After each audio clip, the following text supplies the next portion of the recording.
यदि भगवान हैं तो उनसे अपनापन कैसे हो, इस विषय को स्पष्ट करते हुए पूज्य स्वामी राम सुखदास जी कहते हैं, वास्तव में हम सब परमात्मा के हैं और यह संसार भी परमात्मा का है। परंतु जब हम इस पर कब्जा करना चाहते हैं, इसको अपना मान लेते हैं, तब हम इससे बंध जाते हैं। हमारी यह एक धारणा रहती है कि हमारे अधिकार में जितनी वस्तुएं और व्यक्ति आ जाएंगे उतने हम बड़े बन जाएंगे, उन वस्तुओं और व्यक्तियों के मालिक बन जाएंगे। परंतु यह धारणा बिल्कुल गलत है। जिन रुपए, परिवार आदि को हम अपना मान लेते हैं, उनके हम पराधीन हो जाते हैं, परवश हो जाते हैं। वहम तो यह होता है कि हम उनके मालिक बन गए, पर बन जाते हैं उनके गुलाम।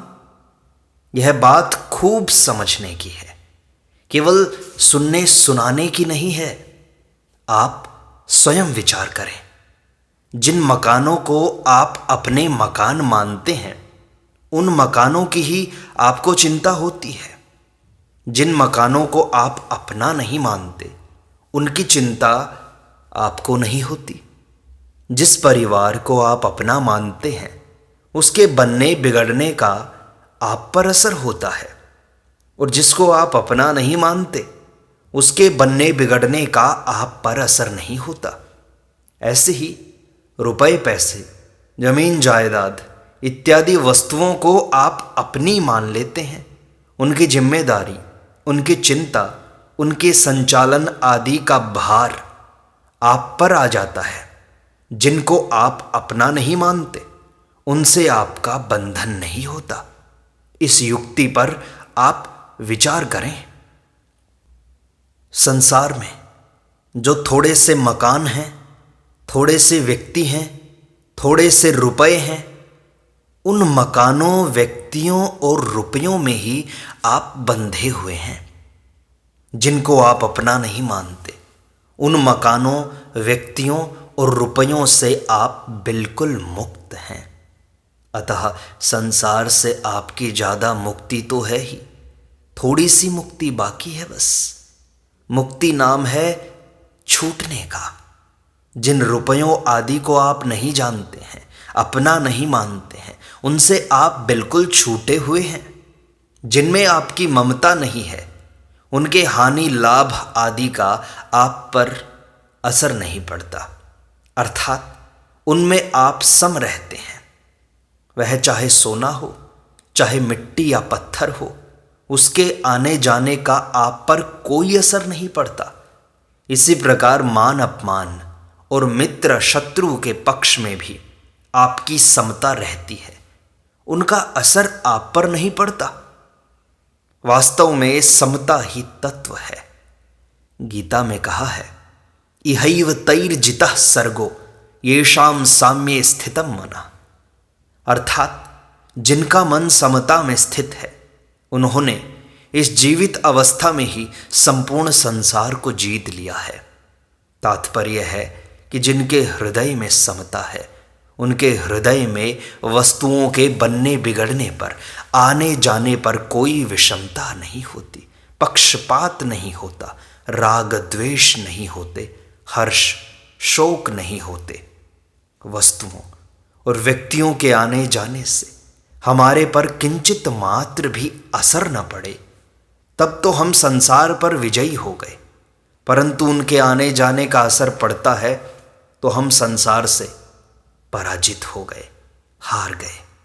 संसार विजयी हो गया हम पर। हार किसी को भी अच्छी नहीं लगती, जीत सबको अच्छी लगती है। जिनका मन समता में स्थित है, वे आज और अभी जीत सकते हैं, विजयी हो सकते हैं। यह एकदम सिद्धांत की और बिल्कुल सच्ची बात है। गीता कहती है, निर्दोषम ही समम ब्रह्म तस्माद् ब्रह्मणि ते स्थिता। अर्थात सच्चिदानंद घन परमात्मा निर्दोष और सम हो गया, वे परमात्मा में ही स्थित हैं। कितनी विलक्षण बात है। परमात्म तत्व को प्राप्त करना मनुष्य का खास ध्येय है। प्रत्येक भाई और बहन सब अवस्थाओं में उस तत्व को प्राप्त कर सकते हैं, क्योंकि उस तत्व की प्राप्ति के लिए ही यह मनुष्य शरीर मिला है। परंतु हम नाशवान चीज़ों को अपनी मानकर फंस जाते हैं, बंध जाते हैं और अपने लक्ष्य से वंचित हो जाते हैं। ये चीज़ें पहले भी अपनी नहीं थी और बाद में भी अपनी नहीं रहेंगी, ये पक्की बात है। बीच में उनको अपनी मानकर हम फंस जाते हैं। अगर हम उन चीज़ों को अपनी न माने, अपितु उनको भगवान की ही मानकर अच्छे से अच्छे, उत्तम से उत्तम व्यवहार में लाएं, तो हम बंधन में नहीं पड़ेंगे। उन वस्तुओं में हमारा अपनापन जितना जितना छूटता चला जाएगा, उतनी उतनी हमारी मुक्ति होती चली जाएगी। प्रभु के साथ हमारा अपनापन सदा से है और सदा रहेगा। केवल हम ही भगवान से विमुख हुए हैं, भगवान हमसे विमुख नहीं हुए हैं। हम भगवान के हैं और भगवान हमारे हैं। मीराबाई इतनी ऊंची हुई, उसका कारण यह था उनका भाव, मेरे तो गिरधर गोपाल दूसरों न कोई। केवल एक भगवान ही मेरे हैं, दूसरा कोई मेरा नहीं है। सज्जनों, हम भगवान के हो जाते हैं तो भगवान की सृष्टि के साथ उत्तम से उत्तम बर्ताव करना हमारे लिए आवश्यक हो जाता है। यह सब सृष्टि प्रभु की है, ये सभी हमारे मालिक के हैं। ऐसा भाव रखोगे तो उनके साथ हमारा बर्ताव बड़ा अच्छा होगा। त्याग का, उनके हित का, सेवा का बर्ताव होगा। इससे व्यवहार तो शुद्ध होगा ही, हमारा परमार्थ भी सिद्ध हो जाएगा। हम संसार से मुक्त हो जाएंगे। अतः हम भगवान के होकर भगवान का काम करें। ये सब प्राणी भगवान के हैं, हम इनकी सेवा करें। अपना भाव यह बना लें, सर्वे भवन्तु सुखिनः, सर्वे सन्तु निरामयाः, सर्वे भद्राणि पश्यन्तु, माँ कश्चित् दुःख भाग् भवेत्। सब के सब सुखी हो जाएं, सब के सब निरोग हो जाएं, सबके जीवन में मंगल ही मंगल हो, कभी किसी को दुख न हो। ऐसा भाव हमारे अंदर हो जाए तो दुनिया मात्र सुखी होगी कि नहीं इसका पता नहीं, परंतु हम सुखी हो जाएंगे इसमें संदेह नहीं। आप थोड़ी कृपा करें, इस बात को ध्यानपूर्वक समझें। भक्ति मार्ग में तो केवल भाव बदलना है कि मैं भगवान का हूँ और भगवान मेरे हैं। संसार मेरा नहीं है और मैं संसार का नहीं हूँ। गीता में आया है, अनन्याश्चिन्तयन्तो माम अनन्य चेताः सततम यो माम स्मरति नित्यशः। अनन्य होकर भगवान का चिंतन करने का तात्पर्य यह है कि मैं केवल भगवान का हूँ और केवल भगवान मेरे हैं। ऐसा करने वाले के लिए भगवान कहते हैं, तस्याहं सुलभः, अर्थात जो अनन्य चेता होकर मेरा स्मरण करता है उसको मैं सुलभता से मिल जाता हूँ। सज्जनों, जो व्यापार करना चाहता है उसको यदि कोई बढ़िया बात बता दे तो वह उसे छोड़ेगा नहीं, क्योंकि उसमें लाभ बहुत होता है। ऐसे ही जो अपनी आध्यात्मिक उन्नति चाहता है उसके लिए बड़ी श्रेष्ठ और सीधी साधी बात यह है कि वह मैं भगवान का हूँ और भगवान मेरे हैं, यह बात मान ले। यह मान्यता अगर दृढ़ हो जाए तो आज ही पूर्णता हो सकती है। अगर इस मान्यता को मिटाओगे नहीं तो समय पाकर स्वतः ही पूर्णता हो जाएगी। अतः इतनी कृपा करें, मेहरबानी करें कि मैं भगवान का हूँ और भगवान मेरे हैं, यह बात पक्की मान लें। सच्ची बात है, आपको धोखा नहीं देता हूँ। पहले आप भगवान के थे, अंत में आप भगवान के ही रहेंगे और अब भी आप भगवान के ही हैं। आप माने या न माने, पर आप भगवान के ही हैं, इसमें संदेह नहीं। ममैवांशो जीवलोके। इस प्रकार भगवान और संत सब कहते हैं कि यह जीव परमात्मा का अंश है। यद्यपि हम परमात्मा के हैं ही, तथापि हम परमात्मा के हैं ऐसा जब तक नहीं मानेंगे, तब तक परमात्मा के होते हुए भी लाभ नहीं ले सकेंगे। जब तक हम परमात्मा से विमुख रहेंगे, तब तक हमें शांति, प्रसन्नता नहीं मिलेगी, आनंद नहीं मिलेगा। भगवान के सम्मुख होते ही करोड़ों जन्मों के पाप नष्ट हो जाएंगे। अतः सज्जनों, आप कृपा करके यह बात मान लो कि हम भगवान के हैं, हम और किसी के नहीं हैं। यहाँ शंका हो सकती है कि हम और किसी के नहीं होंगे तो दुनिया का पालन पोषण कैसे होगा? माताएं अपने बालकों का पालन पोषण कैसे करेंगी? इसका समाधान है कि अपना मानकर पालन करने की महिमा नहीं है। अपने बालक का पालन तो प्रत्येक माता करती है, पर इसमें कोई बहादुरी नहीं है।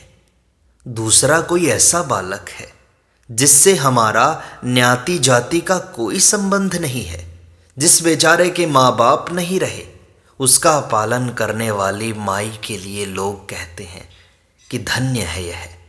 अपना नहीं होने पर भी अपने बालक की तरह उसका पालन किया जाए तो महिमा होगी और शांति मिलेगी, तथा बालक पर भी बड़ा असर पड़ेगा। चाहे तो अपने बालकों को अपना न मानकर ठाकुर जी का मानकर पालन करो, और चाहे जो अपने बालक नहीं है उनका पालन करो तो बड़ा पुण्य होगा। परंतु ममता करने से यह पुण्य खत्म हो जाता है। मैं अपने बच्चों का पालन करूं, अपने जनों की रक्षा करूं, यह अपनापन ही आपके पुण्य का भक्षण कर जाता है।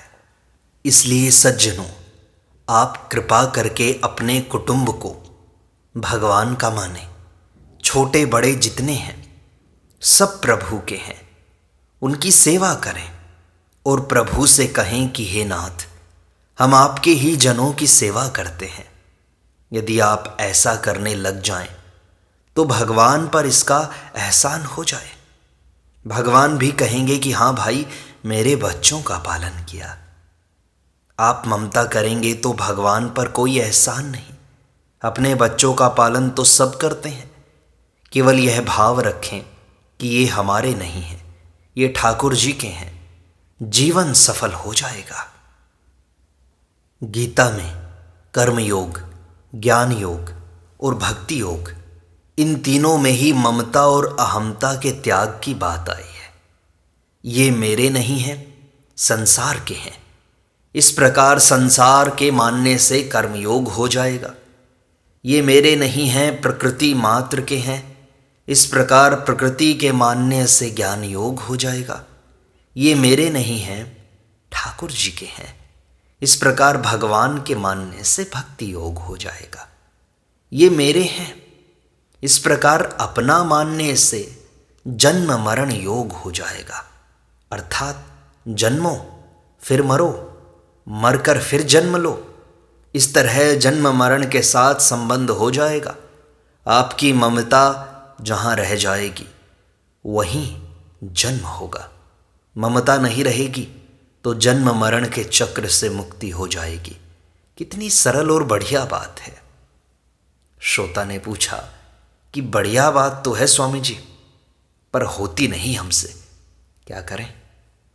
स्वामी जी ने कहा, होती नहीं ऐसी बात नहीं है। आप इसको आज अभी मान लें तो अभी हो जाएगी। आप यह मानते ही हैं कि मैं धोखा नहीं देता हूँ और संतों की, शास्त्रों की, गीता जी की बात कहता हूँ। बड़ी बूढ़ी माताओं से पूछो, जब वे छोटी बच्ची थी तब वे अपने पिता के घर को अपना घर मानती थी। उस घर में उनकी ममता थी कि ये मेरा घर है। परंतु विवाह होने के बाद वे पति के घर को अपना घर मानने लग गईं। ससुराल वाले अपने हो गए। अतः मेरापन बदलना तो आपको आता ही है। ससुराल में रहते रहते वह इतनी रच पच जाती है कि उसको यह ख्याल ही नहीं आता कि मैं कभी इस घर की थी नहीं।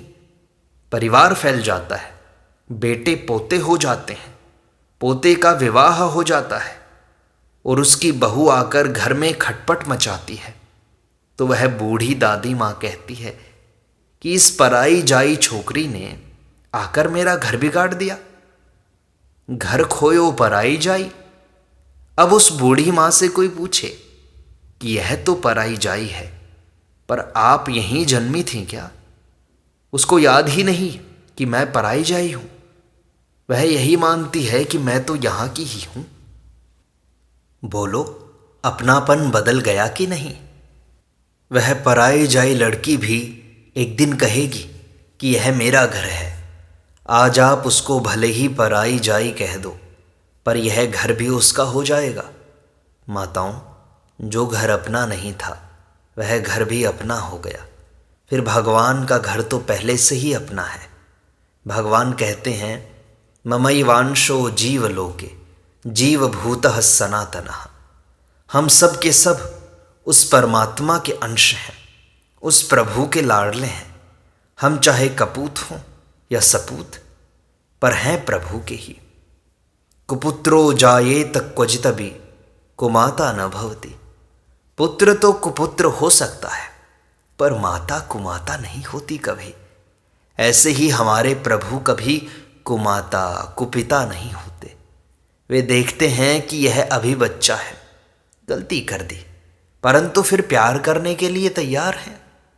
अपि चेत सुदुराचारो भजते माम अनन्य भाग साधुरेव समन्तव्यः सम्यग व्यवसितो हि सः।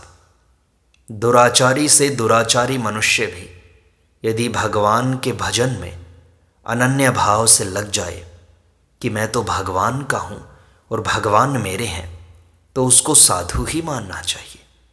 वह बहुत जल्दी धर्मात्मा बन जाता है और निरंतर रहने वाली शांति को प्राप्त हो जाता है। क्षिप्रम भवति धर्मात्मा शश्वत शांतिम निगच्छति। यह सच्ची बात है। संसार के हम नहीं हैं, संसार हमारा नहीं है। संसार के साथ अपनापन हमने किया है। वास्तव में तो हम सदा से भगवान के हैं और भगवान हमारे हैं। हम भले ही भूल जाएं, पर भगवान हमें भूले नहीं हैं।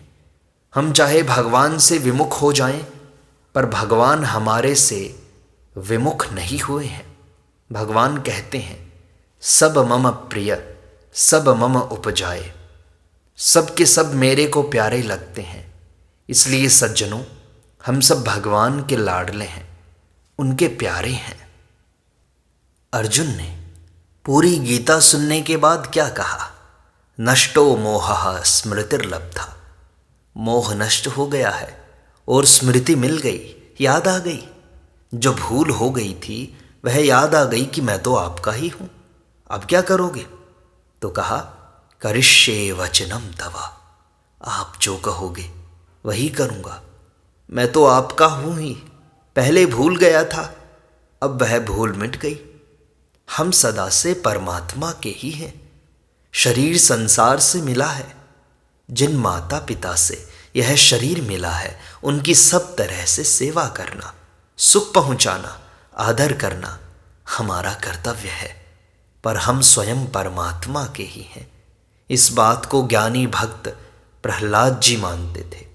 पिताजी कहते हैं कि तुम भगवान का नाम मत लो, उनका भजन मत करो, यदि करोगे तो मार दिए जाओगे। परंतु प्रहलाद जी इस बात से भयभीत नहीं होते। उनके पिता हिरण्यकशिपु ने अपनी स्त्री कयाधु से कहा कि तू अपने लड़के को जहर पिला दे। कयाधु पतिव्रता थी। उसकी गोद में प्रहलाद है और हाथ में जहर का प्याला। माँ के द्वारा बच्चे को जहर पिलाया जाना बड़ा कठिन काम है। प्रहलाद जी अपनी माँ से कहते हैं, माँ तू मुझे जहर पिला दे तो तेरे भी धर्म का पालन हो जाएगा और मेरे भी धर्म का पालन हो जाएगा। प्रहलाद जी जहर पी गए पर मरे नहीं, क्योंकि उनको भगवान पर पूरा भरोसा था। उन्होंने पिताजी की आज्ञा को भंग नहीं किया। उनको समुद्र में डुबोने लगे तो उन्होंने यह नहीं कहा कि मेरे को समुद्र में क्यों डुबोते हो। वे वहां से बच गए तो उनके ऊपर वृक्ष और पत्थर डाल दिए, उनको पहाड़ से गिराया गया, हाथी से कुचलवाया गया, अस्त्र शस्त्रों से काटने की चेष्टा की गई, पर वे मरे नहीं। प्रहलाद जी ने कभी यह नहीं कहा कि आप मेरे को मारते क्यों हो, परंतु भगवान का भजन नहीं छोड़ा। पिताजी ने उनको शुक्राचार्य जी के पुत्र शंडामर्क के पास भेजा। वहां पर वे पढ़ाई नहीं करते। गुरुजी जब बाहर जाते तब वे पाठशाला को भजनशाला बना देते। वे राजकुमार थे, अतः सब लड़के उनके कहने से भजन करते। गुरुजी ने देखा कि प्रहलाद जी ने तो पाठशाला को भजनशाला बना दिया, अतः वे हिरण्यकशिपु के पास जाकर बोले कि महाराज, आपका लड़का खुद तो बिगड़ा ही है, दूसरे लड़कों को भी बिगाड़ रहा है। हिरण्यकशिपु ने प्रहलाद जी को बुलाकर पूछा कि तेरी यह खोटी बुद्धि कहाँ से आई है? स्वतः पैदा हुई है या किसी ने तेरे को सिखाई है? प्रहलाद जी ने कहा कि पिताजी, ऐसी बुद्धि न तो स्वतः पैदा होती है और न इसको कोई सिखा सकता है।